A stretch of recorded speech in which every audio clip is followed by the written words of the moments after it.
Cristo, yo te amo.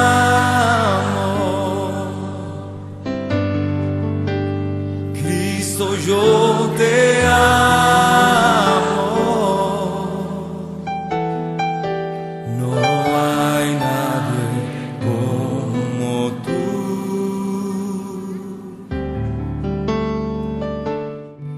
Ahora tú me preguntas, o usted me pregunta, pero ¿por qué? O sea, ok, soy pecador, todos somos pecadores. Sí es cierto que todos somos pecadores. Sí es cierto que todos hemos fallado. Y eso nos ha separado del amor y de la presencia de Dios. No porque Dios nos deje de amar, sino que nosotros nos separamos de su amor. Por eso no lo podemos sentir. No porque Dios no tenga propósito para ti. No, Él lo tiene, pero tú te has salido de su plan y de su propósito al estar en pecado. Ay, pero Dios será tan exagerado como para pensar que cualquier pecadito que yo tenga le ofende. Mira, es que Dios es santo, muy santo, extremadamente santo. Dice la Biblia que Dios habita en la santidad, y cualquier cosa que es pecado, por muy pequeño que tú lo veas, ante Dios se llama pecado, porque Él es santo. ¿Sabes cuál es la realidad que estamos viviendo? Es que nosotros pensamos, de acuerdo a nuestra propia sabiduría o propia opinión, y definimos nosotros lo que se llama pecado. Pero tú no puedes definir lo que se llama pecado, porque si algo debe interesarnos es lo que Dios le llama pecado. Porque hay mucha gente que dice, bueno, se fue con otra mujer, pero pues no es un pecado, lo que pasa es que lo trataban mal. No, pues hizo esto o aquello, pero tienen una excusa. Y todo el ser humano presenta una excusa ante su mal comportamiento para decir que no es pecado, porque tenía una razón. Pero mira, ese es tu espejo, es donde tú te ves.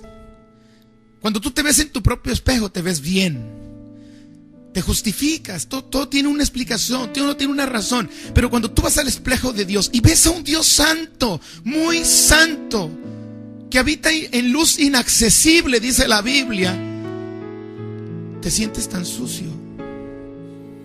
Te das cuenta que una mentira es algo grave delante de Dios. Te das cuenta que un sentimiento de rencor o falta de perdón es tan desagradable delante de Dios. No se diga una fornicación, no se diga un adulterio, no se diga la maldad del ser humano que en estos tiempos se está viendo, la violencia, la indiferencia, el dolor humano. Bueno, ¿cuántas cosas podríamos hablar? Si nos presentamos en el espejo de Dios, nos damos cuenta que todos somos pecadores. Y la Biblia dice que por cuanto todos habíamos pecado, estábamos destituidos de la gloria y de la presencia de Dios. Necesitamos reconocer que somos pecadores. Nosotros fuimos creados para tener un compañerismo con Dios, pero como el ser humano es egoísta, escogió su propio camino. Y al escoger ese camino, la relación con Dios se interrumpió. Esa voluntad egoísta que se caracteriza por una actitud de rebelión, ya sea activa o indiferencia pasiva, es una evidencia de lo que se llama pecado. Entonces, como nos separamos de Dios, han venido todas esas cosas de las cuales tú te preguntas, ¿por qué me sucede a mí? ¿Por qué me pasa a mí? La pregunta ahora es, bueno, ¿y qué hago? Estoy separado de Dios, lo entiendo, lo comprendo, lo acepto. Porque mira, es importante que aceptes lo que la Biblia dice. Y la Biblia dice que si estamos en pecado, estamos separados. Tendrás tus razones y yo las respeto, pero Dios dice claramente lo que se llama pecado. Y cuando nosotros estamos en esa situación, estamos separados de Dios.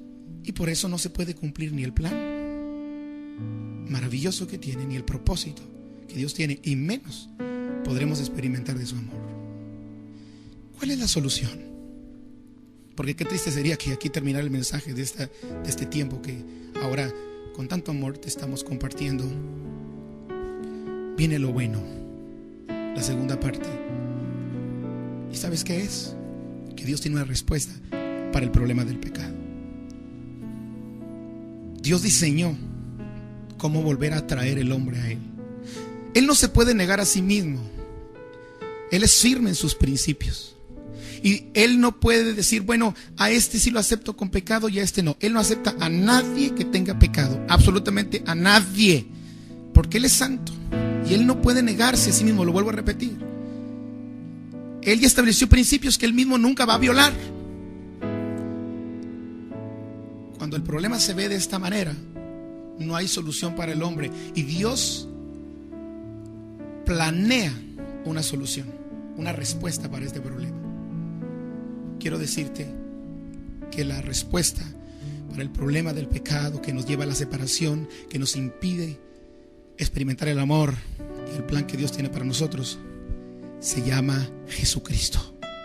Jesucristo, aquel niño que nació en Belén hace más de 2000 años, aquel hombre que ha partido la historia de la humanidad en dos, antes de Cristo y después de Cristo. Aquel hombre que sus enseñanzas siguen tan vigentes el día de hoy y tan actuales como lo fueron en aquellos tiempos. Aquel hombre que tuvo compasión del ser humano cuando estuvo sobre la tierra, porque dice la Biblia que Dios veía a las multitudes cuando le seguían. Jesús veía a las multitudes y decía que tenía compasión de ellas porque estaban desamparadas como unas ovejas que no tenían pastor. Ese Jesús que no le importó la posición que tenía en el cielo, una posición grande, llamado el único unigénito Hijo de Dios. Y cuando Dios establece el plan y dice, ¿qué hacemos para solucionar el problema del pecado? Jesús dice, envíame a mí. Todos conocemos la historia de nuestro Señor Jesucristo. De alguna manera vivimos en un medio donde conocemos cómo Jesús vino, nació, murió. También la Biblia dice que resucitó. Jesucristo es la única provisión de Dios para el pecado del hombre. Solo a través de Él tú puedes conocer a Dios personalmente y experimentar su amor y plan para tu vida. Jesús dijo claramente, yo soy el camino. No un camino, el camino. Soy la verdad, no una verdad más. Soy la verdad, la única verdad. Y soy la vida.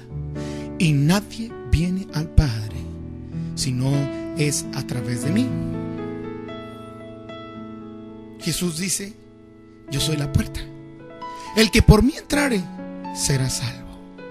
Él vino a morir por ti. Él cargó en la cruz todos nuestros pecados. La Biblia dice que Dios muestra su amor para con nosotros en que siendo aún pecadores, Cristo murió por nosotros. Amigo que me escuchas, si tú habías pensado que nadie te amaba, hubo alguien que te dio tanto valor a tu vida que murió por ti en la cruz del Calvario. Ese hombre se llama Jesucristo.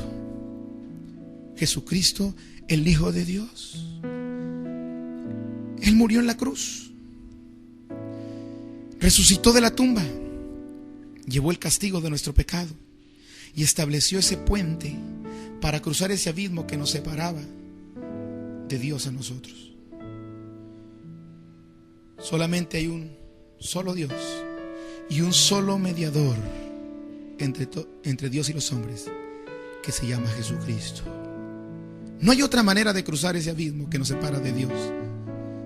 La única forma es a través de nuestro Señor Jesucristo. Y quizás tú me preguntes, ¿pero por qué? ¿Por qué es así? Bueno, porque así lo planeó Dios. Y porque quien pagó el precio de nuestros pecados fue Jesús. Isaías lo describe años antes que Él naciera y muriera. Y Él dijo, mas Él herido fue por nuestras rebeliones, molido por nuestros pecados. El castigo de nuestra paz fue sobre Él, y por su llaga fuimos nosotros curados. Todos nosotros nos descarriamos como ovejas, cada cual se apartó por su camino, mas Dios cargó en Jesús el pecado de todos nosotros. Jesús murió de la manera más humillante que tú puedas imaginar. Sufrió el dolor más fuerte que quizá ningún ser humano ha sufrido. Jesús sufrió la separación de su Padre cuando toda la eternidad había estado junto a Él. ¿Todo por qué? Por amor a ti. Porque Dios nunca ha quitado sus pensamientos de ti. Porque Dios nunca ha quitado su plan para ti. Nunca ha quitado su amor para ti. Nosotros, tú y yo, hemos sido los que nos separamos, pero hoy Él te quiere atraer de nuevo a Él. Y Él establece el camino. El camino se llama nuestro Señor Jesucristo. Cristo, yo te amo.